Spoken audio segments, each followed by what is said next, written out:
I woke up that morning believing it would be the most special day of my life. 25 years of marriage. A quarter of a century sharing dreams, routines, disappointments, and small victories with the same man. I had planned every detail of the celebration for months. The decorations in gold and white tones, the guest list carefully curated, the menu that combined our favorite dishes from when we were dating. Everything was perfect.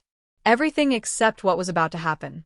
My husband stood up in the middle of dinner, grabbed the microphone I had rented for the toasts, and with a smile I had never seen before, announced to our 70 guests that he wanted a divorce because 25 years were enough, and he wanted someone younger. Then he looked directly at me and said I should be out of the apartment by the next day. That apartment. My apartment. The one I had bought with my own money before we even met. If you're enjoying this story and want to see how this unfolds, help this channel grow by clicking the subscribe button. We're on our way to reaching 1,000 subscribers, and your support means everything. My name is Victoria, I'm 52 years old, and I've always been what people call a strong woman. I built my career as a corporate lawyer from scratch, without family support, without shortcuts. Every achievement was earned through countless sleepless nights, strategic sacrifices, and an almost inhuman determination. When I met Richard 26 years ago, I was already financially stable, owned my apartment in one of the best neighborhoods in London, and had a promising career. He was a charming architect, 10 years older than me, with an easy smile and a conversation that made me feel like the most interesting woman in the world. We met at a work event. I was there representing my firm in a negotiation involving a large real estate project. He was the lead architect. I remember he approached me during the cocktail hour and said something about how my argument during the meeting had been the most brilliant thing he had heard in months. It was a good line. It worked. Our courtship was intense. Richard had a way of making me feel special, seen, valued. He would send flowers to my office with handwritten notes. He planned weekend trips to the countryside. He cooked for me on Friday nights when I came home exhausted from work. When he proposed a year after we met, I said yes without hesitation. I loved him. I truly did. And I believed he loved me the same way. The wedding was simple but elegant. We honeymooned in Italy, 2 weeks wandering through Tuscany, drinking wine, and dreaming about the future. When we returned, Richard moved into my apartment. It was a natural decision.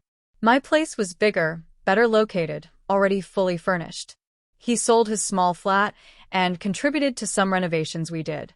But the property remained in my name. It always had been. That was never a point of conflict between us. At least not until that night. The first 15 years of our marriage were good. Really good. We worked hard, traveled when we could, had a solid group of friends, attended family gatherings. We tried to have children for a few years, but it didn't happen. After several failed attempts and consultations with specialists, we decided to accept that it would just be the two of us. It was a painful process, but we went through it together. Or so I thought. Around our 18th anniversary, I started noticing small changes in Richard. He became more distant, more critical. Comments about my appearance began to appear with increasing frequency. "Are you going out in that?"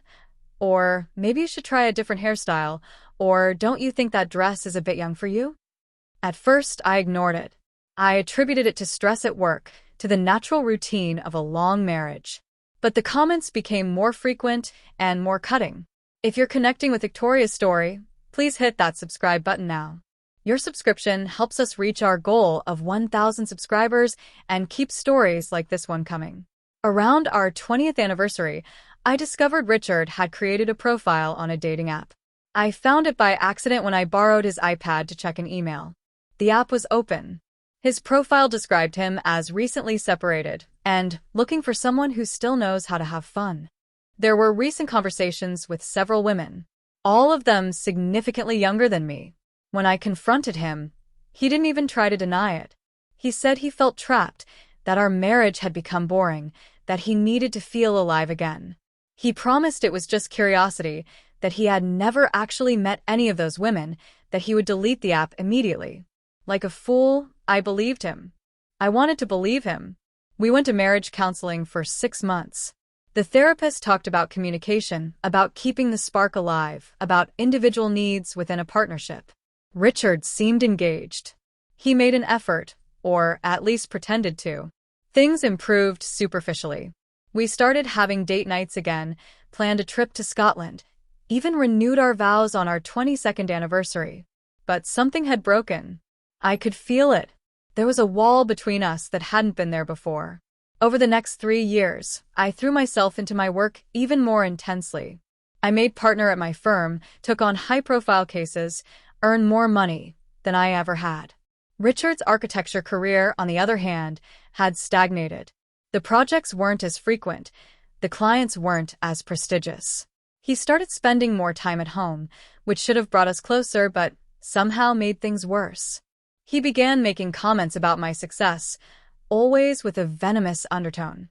Must be nice to be the breadwinner, or I guess my work isn't impressive enough for you, or you're always so busy saving the world, Victoria. I tried to talk to him about it, but he would shut down or change the subject. Our 25th anniversary was approaching, and despite everything, I wanted to celebrate. Maybe it was nostalgia. Maybe it was denial. Maybe I just wanted to prove to myself that 25 years meant something. I planned everything meticulously. I rented a beautiful private room at one of London's most elegant restaurants. I invited our closest friends, family members, colleagues. I ordered a custom cake, hired a photographer, even put together a slideshow of photos from our years together. Richard seemed pleased with the preparations.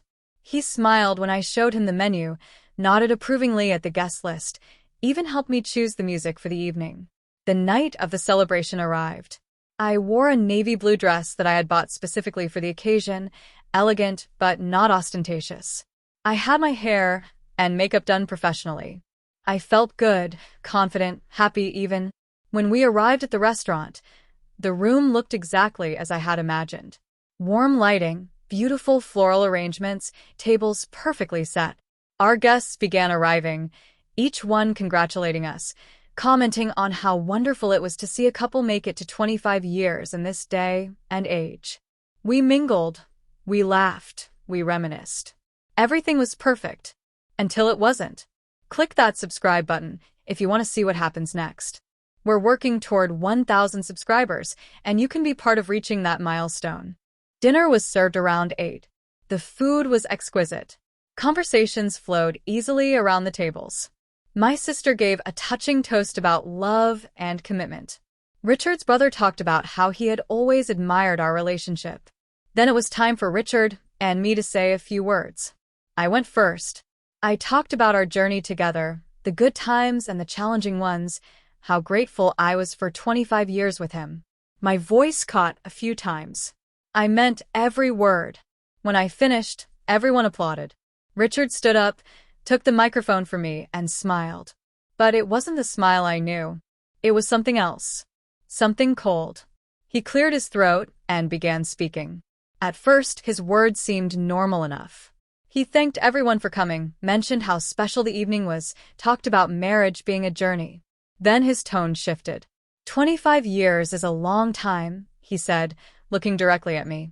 A very long time to be with the same person. To wake up next to the same face, to hear the same stories, to live the same routine. The room went quiet. People shifted uncomfortably in their seats. I felt my stomach drop. I've been thinking a lot about what I want for the next chapter of my life, he continued, his voice gaining confidence. And I've realized that I want something different, something fresh. Someone who still has energy, who still has beauty, who isn't so consumed by work and ambition. The room was completely silent now. You could hear the sound of silverware clinking somewhere in the kitchen. I stood frozen, unable to process what was happening. Victoria, he said, turning to face me fully. 25 years are enough. I want a divorce. I want someone younger. Someone who can make me feel alive again. And I want you out of the apartment by tomorrow. For a moment, time seemed to stop. I looked at him. This man I had shared a quarter-century with, and I didn't recognize him. Around us, our guests sat in stunned silence. My sister's mouth was open in shock. Richard's brother looked like he might be sick. My best friend had tears running down her face. And Richard just stood there, holding the microphone, looking at me with something that resembled triumph. That's when something inside me shifted. The shock transformed into something else. Clarity. A cold, sharp clarity. I walked slowly toward him, my heels clicking against the hardwood floor. The photographer, bless him, kept shooting. I would later be grateful for those photos. I reached Richard and gently took the microphone from his hand. He didn't resist, probably expecting me to break down, to cry, to beg. Instead, I smiled. Subscribe to the channel now to see how Victoria responds to this humiliation. One click on that subscribe button helps us reach our goal of 1,000 subscribers. Thank you, Richard, I said, my voice steady and clear. Thank you for doing this in front of everyone. For showing all of our friends and family exactly who you are. You're right, 25 years is enough. Enough time for me to support your career when your projects weren't coming through. Enough time for me to pay most of our bills when your income dried up. Enough time for me to forgive your online affairs and your wandering eyes and your cruel comments about my appearance. The room was so quiet I could hear people breathing. Richard's face had gone pale. You mentioned wanting me out of the apartment by tomorrow. I continued, my smile growing wider.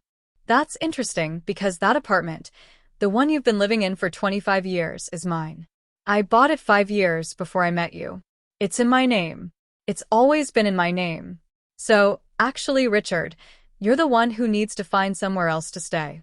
Tonight, preferably. I paused, letting that sink in.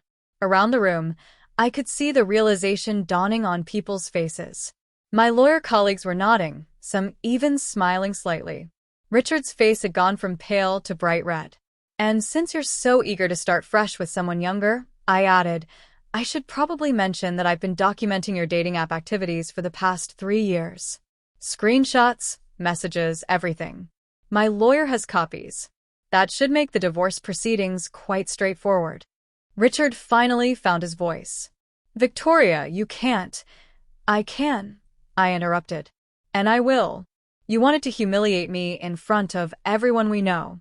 You succeeded. But you also showed everyone exactly what kind of man you are. You wanted someone who would cry and beg. Sorry to disappoint. I handed the microphone to my sister, who had stood up and moved closer, her face a mixture of pride and fury. Then I turned back to Richard. I'll have your belongings packed and sent to your brother's house. You can collect them there. Change the locks first thing tomorrow morning. And Richard? He looked at me, stunned into silence. Good luck finding someone who will put up with you the way I did. You're going to need it. The room erupted. Some people were applauding. Others were standing up, not quite sure what to do. Richard's brother was already pulling him toward the door. My best friend rushed over and hugged me so tightly I could barely breathe. My sister was on her phone, already calling a locksmith who could come out first thing in the morning. The photographer was still taking pictures, capturing every moment of this spectacular disaster. If this story is resonating with you, don't forget to subscribe. We're building a community here, and your subscription gets us closer to that 1,000 subscriber goal. The rest of the evening was surreal. After Richard left, escorted out by his mortified brother, most of the guests stayed. What was supposed to be a celebration of marriage became a celebration of something else entirely. My liberation, my strength, my refusal to be diminished. People came up to me throughout the night, sharing their own stories of relationships that had ended, of partners who had taken them for granted, of finding the courage to stand up for themselves. It was unexpected and oddly beautiful. The cake was cut. Champagne was poured. Music played. My sister made another toast, this time to new beginnings and to women who refuse to accept less than they deserve. Everyone drank to that. I went home alone that night, but I didn't feel alone. I felt powerful.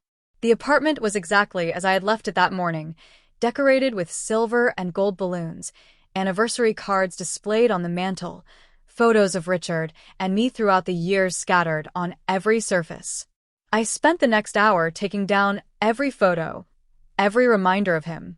I piled them all in the spare bedroom. In the morning, I would pack his things.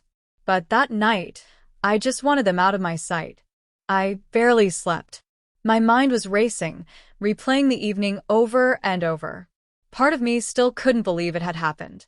But it had. Richard had actually done that. And I had actually responded that way. By morning, I felt exhausted but oddly energized. My sister arrived at 7 with coffee and croissants and a locksmith. By 9, the locks were changed.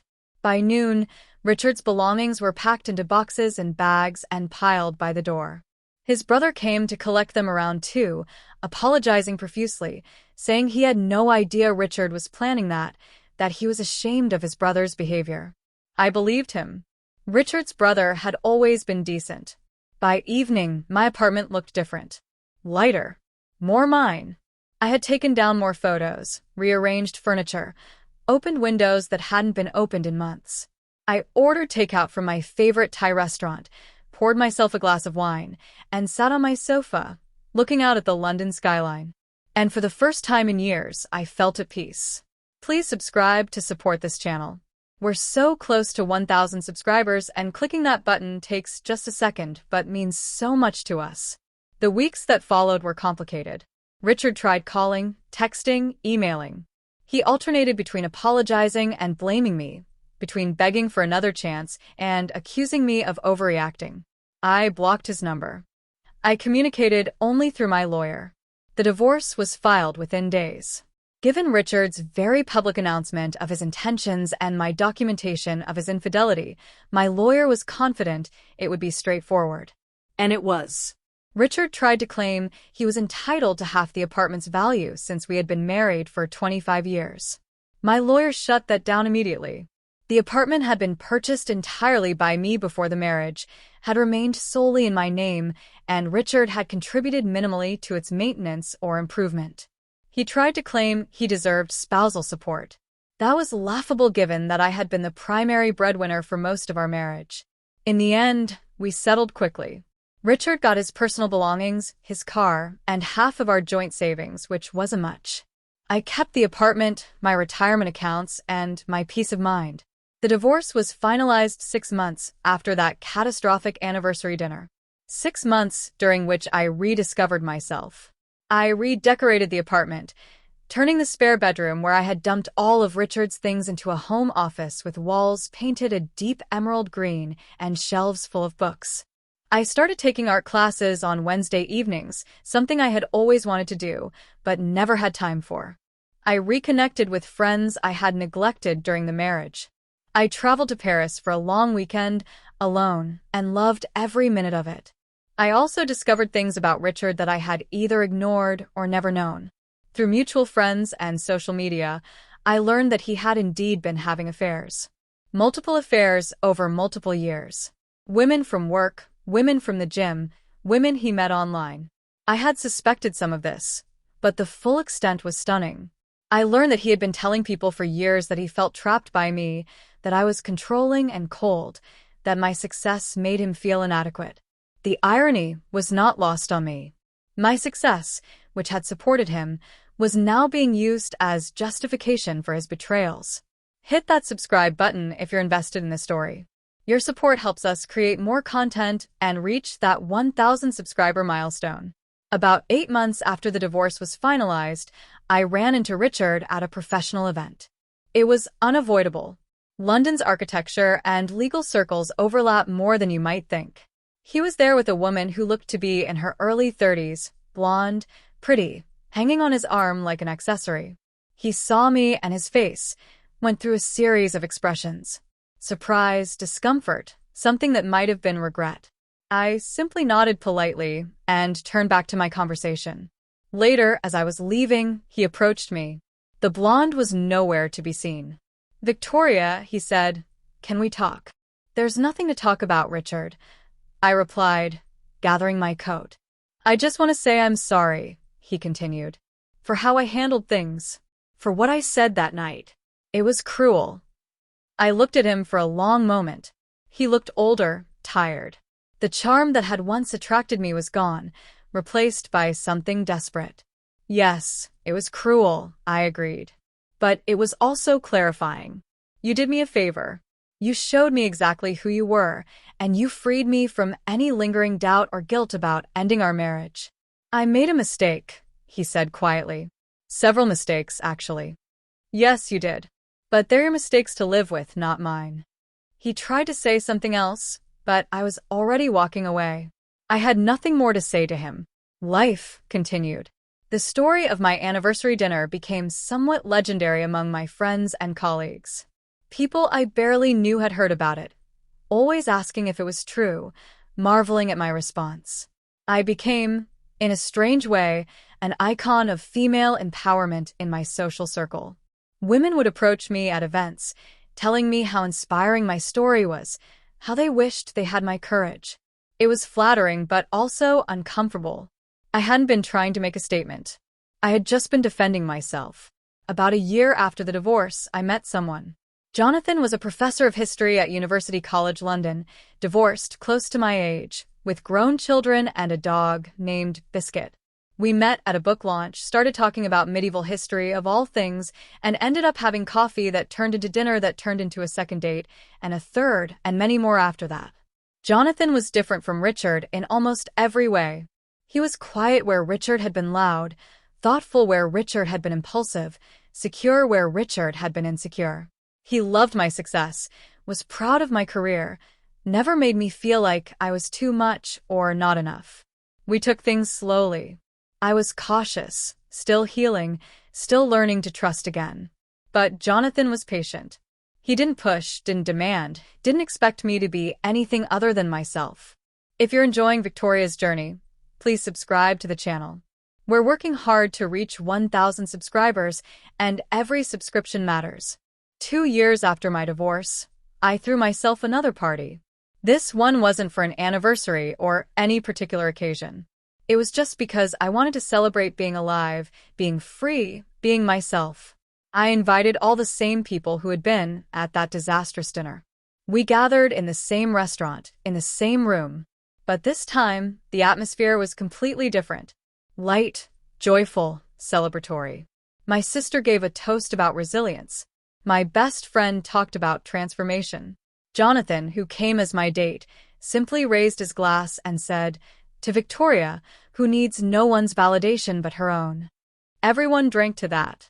At one point during the evening, someone asked me if I ever regretted how I handled that night with Richard. Did I wish I had been more private, more dignified, less confrontational? I thought about it for a moment and then shook my head. No, I said. He chose to humiliate me publicly. I chose to defend myself publicly. He thought he could diminish me in front of everyone we knew. Instead, he diminished himself. I have no regrets. And I didn't. I truly didn't. That night, horrible as it was, had been a catalyst.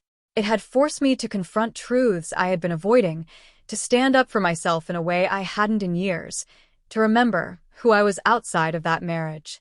3 years after the divorce, I heard through mutual acquaintances that Richard's relationship with the young blonde woman had ended badly. She had left him for someone closer to her own age, taking with her some expensive items Richard had bought for her. He was living in a small flat in a less desirable part of London, struggling financially, his architecture career never having recovered. Part of me felt sorry for him. A small part, but mostly I felt nothing. He was no longer my concern, no longer my responsibility, no longer a factor in my happiness. My life had moved on in ways I could never have imagined. I was thriving professionally, more successful than ever. My relationship with Jonathan was solid, loving, respectful. I had reconnected with passions I had forgotten, made new friends, traveled to places I had always wanted to see. I looked younger, healthier, happier than I had in the last 10 years of my marriage. People commented on it constantly. "You're glowing," they would say. And I was. Because I was finally living for myself, not for someone who would never appreciate it.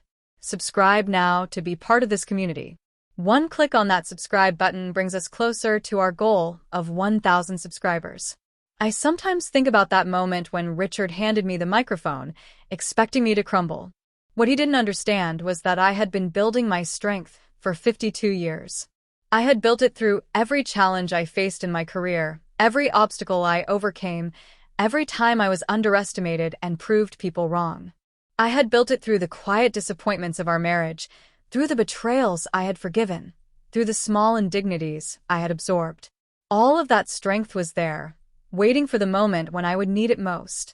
And when that moment came, I didn't hesitate. I spoke my truth, defended my dignity, and refused to be diminished. That's what Richard never understood about me. He thought my love meant I was weak. He thought my commitment meant I was desperate. He thought my dedication meant I had no other options. He was wrong on all counts. My love was strong, but it had limits. My commitment was real, but it required reciprocity. My dedication was genuine, but I would not dedicate myself to someone who didn't value it. The day I stood up in that room and told Richard the truth in front of everyone we knew was the day I chose myself. And it was the best choice I ever made. Looking back now, I can see that my 25-year marriage to Richard wasn't a waste. It taught me important lessons about myself, about relationships, about the difference between compromise and self-erasure. It showed me the kind of partner I deserve and the kind of treatment I will never accept again. It made me stronger, wiser, more certain of my own worth. Would I do it again, knowing how it would end? Probably not. But I don't regret the journey, because it led me here. To this version of myself that I genuinely like and respect. To a life that feels authentic and fulfilling. To relationships that are based on mutual respect and genuine care. Richard thought he was trading up when he announced he wanted someone younger. What he actually did was free me to become someone better. Someone happier. Someone who would never again tolerate being treated as less than I deserve. And for that, in a strange way, I'm almost grateful. Almost. Please hit that subscribe button one more time, if you haven't already.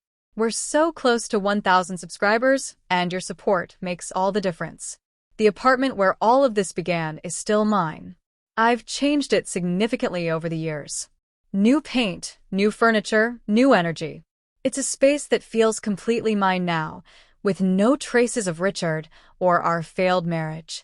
Every room reflects my taste, my choices, my life. The spare bedroom that was once filled with his belongings is now my sanctuary, my office, where I work on challenging cases and feel completely at peace. The bedroom we once shared has been completely redesigned, with new everything, and it's where Jonathan stays when he visits, though he has his own place that he's not ready to give up, and I'm not ready to ask him to. We're taking things at our own pace, with no pressure, no expectations beyond mutual respect and enjoyment of each other's company. It's refreshing. It's healthy. It's what a relationship should be. My career continues to flourish. I made senior partner last year, one of only 3 women to achieve that position in my firm's history. I mentor young lawyers, especially women, encouraging them to be ambitious, to stand up for themselves, to never accept being diminished by anyone. I tell them my story sometimes, when it seems relevant. They're always shocked by what Richard did, always impressed by how I responded. I try to tell them that it wasn't courage so much as clarity. In that moment, I simply saw the situation for exactly what it was and responded accordingly. My relationships with family and friends have deepened. My sister and I are closer than we've been in years. We have lunch every week, text each other constantly, support each other through everything. She was recently promoted at her job, and I threw her a celebration dinner, making sure to remind her throughout the evening how proud I was of her. My best friend from university, the one who cried at that disastrous anniversary dinner, has become even more important to me. We travel together sometimes, just the 2 of us having adventures and making memories. She calls me her hero, which makes me uncomfortable but also proud. The friends Richard and I had as a couple have mostly stayed in my life. Many of them have admitted they never particularly liked him, that they stayed in touch because of me. That's both validating and sad. I wish someone had told me earlier how they felt, though I understand why they didn't. People don't like to interfere in marriages. They assume you know what you're doing, that you're happy with your choices. They don't see what happens behind closed doors. And I was good at hiding the problems, at pretending everything was fine. Until it wasn't. Until Richard himself made it impossible to pretend anymore. Don't forget to subscribe, as we're building something special here. Your subscription helps us reach that 1,000 subscriber goal and keeps quality content coming. I occasionally wonder what my life would have been like if Richard hadn't made that announcement at our anniversary dinner. Would we still be together, going through the motions, slowly poisoning each other with resentment and unmet expectations? Would he have eventually left anyway, maybe more quietly, more privately? Would I have found the courage to leave him first? I'll never know. But I do know that his public humiliation of me forced a reckoning that was probably overdue. It ripped off a bandage I had been carefully maintaining for years. And while the exposure was painful, the healing that followed was worth it. I'm happier now at 55 than I was at 50, 45, or 40. I'm more myself, more comfortable in my own skin, more confident in my choices, more certain of my worth. I don't need a partner to complete me, though I enjoy Jonathan's companionship. I don't need validation from anyone else, though I appreciate respect when it's given. I am enough, exactly as I am. That's what Richard never understood. I was always enough. More than enough. The problem was never me. It was him, and his inability to appreciate what he had. His need to feel superior, to feel desired by younger women, to prove something to himself at my expense. That was his failing, not mine. And I refused to carry his shame or his regrets. Sometimes, late at night when I'm alone in my apartment, I think about that moment when I took the microphone from Richard's hand. The room's silent, everyone watching, my heart pounding so hard, I thought it might burst through my chest. That moment of absolute clarity, when I knew exactly what I needed to say and exactly how I needed to say it. That moment when I chose myself over him, my dignity over his ego, my truth over his narrative. It was terrifying and exhilarating and absolutely necessary. I'm proud of that woman who stood up for herself. I'm proud of how I handled what could have been the most humiliating moment of my life and turned it into something else entirely. Something powerful. Something defining. Something that changed the trajectory of my entire life. That night was not the end of my story. It was the beginning of a much better chapter. And I'm still writing it, one day at a time, one choice at a time, one moment of self-affirmation at a time. I'm writing a story where I am the protagonist, not a supporting character in someone else's drama. Where my worth is inherent, not dependent on anyone else's perception. Where my happiness comes from within, not from trying to fix or please or accommodate someone who doesn't deserve it. Subscribe one last time to be part of our journey to 1,000 subscribers. Your click makes a real difference. Richard tried to contact me again about 6 months ago. It was a long email, sent late at night, clearly written after he had been drinking. He talked about regret, about mistakes, about how he had been going through a midlife crisis and had handled it badly. He said I was the best thing that ever happened to him, and he had been too foolish to recognize it. He asked if we could meet for coffee, just to talk as friends. I read the email once, then deleted it without responding. There was nothing to say, nothing to gain from reopening that door. I had moved on, and his regret was something he would have to live with. It wasn't my responsibility to absolve him or comfort him or help him process his feelings. I had done enough of that during our marriage. This chapter of my life was about me, not about managing his emotions or protecting his ego. I told Jonathan about the email. He asked how I felt about it. I thought for a moment and realized I felt nothing. No anger, no sadness, no temptation to respond. Just a mild annoyance that Richard had intruded on my peace, however briefly. That's when I knew I was truly over it. Over him, over the marriage, over the hurt. I had healed completely. As I write this, sitting in my home office with a cup of tea and rain pattering against the windows, I feel genuinely content. My life isn't perfect. I still have stressful days at work, complicated cases, difficult clients. I still have moments of loneliness, though they're less frequent than they used to be. I still have doubts and fears and insecurities, because I'm human. But I also have something I didn't have during most of my marriage. I have peace. I have authenticity. I have the freedom to be completely myself without apology or compromise. I have relationships that nourish me rather than drain me. I have a future that excites me rather than depresses me. I have myself, fully and completely, perhaps for the first time in my adult life. And that is worth more than 25 years of a marriage that was slowly killing who I really was. Richard wanted to trade me in for a younger model. What he actually did was give me back to myself. And I'll never make the mistake of giving myself away again.